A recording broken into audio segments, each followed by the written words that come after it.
వంటలకు ఇంతకంటే స్వచ్ఛమైన గానుగ నూనె మరెక్కడా దొరకదు. SRV naturals. ఆర్డర్స్ కై స్క్రీన్ పై నెంబర్ కి కాల్ చేయండి. తెలంగాణ ముఖ్యమంత్రి రేవంత్ రెడ్డి తిరుమలలో ఆసక్తికర వ్యాఖ్యలు చేశారు. ఆంధ్రప్రదేశ్ లో ఏర్పడబోయే నూతన ప్రభుత్వ సహకారంతో ఉభయ తెలుగు రాష్ట్రాల అభివృద్ధి సాధించేలా తన వంతు కృషి చేస్తానని రేవంత్ రెడ్డి అన్నారు. ఇవాళ ఉదయం తిరుమల శ్రీవారిని రేవంత్ రెడ్డి కుటుంబ సమేతంగా దర్శించి మొక్కులు తీర్చుకున్నారు.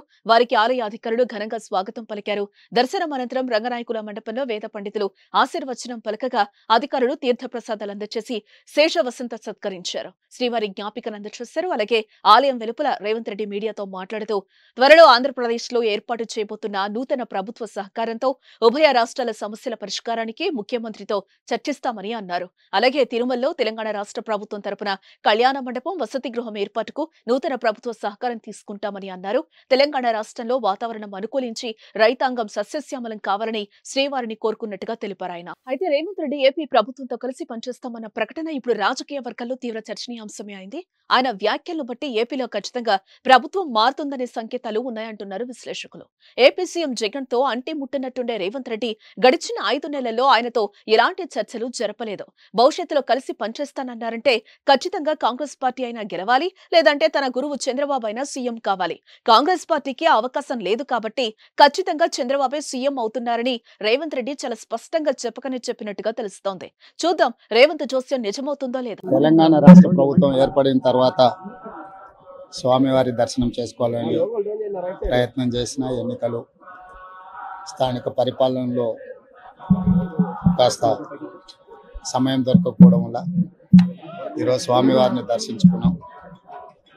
2 రాష్ట్రాల సత్సంబంధాలు కొనసాగాలని, 2 రాష్ట్రాల అభివృద్ధి పదం వైపు నడవాలని, ఆంధ్రప్రదేశ్లో ఏర్పడబోయే ప్రభుత్వం ఆ రాష్ట్ర ముఖ్యమంత్రితో, తెలంగాణ ముఖ్యమంత్రిగా సత్సంబంధాలతో సమస్యలను అన్నిటిని కూడా పరిష్కరించుకొని కలిసికట్టుగా నడిచి 2 రాష్ట్రాలు అభివృద్ధి పదం వైపు నడిపించే విధంగా ఒకరికి ఒకరు సహకరించుకొని ముందుకు వెళ్ళాలని ఆకాంక్షించను.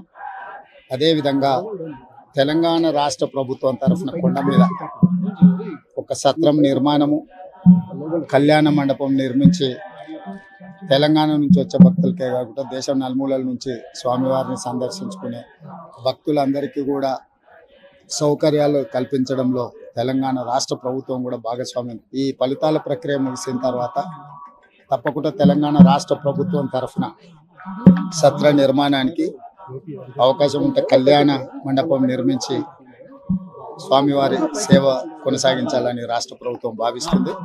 తప్పకుండా తొందరలోనే ఆంధ్రప్రదేశ్ ముఖ్యమంత్రిని కలిసి విజ్ఞప్తి చేసి ఇక్కడ స్వామివారి సేవలో తెలంగాణ రాష్ట్ర ప్రభుత్వం కూడా భాగస్వామ్యం తీసుకోవాలని కోరుకుంటున్నాం. కొండ మీద రాజకీయాలు మాట్లాడకూడదు.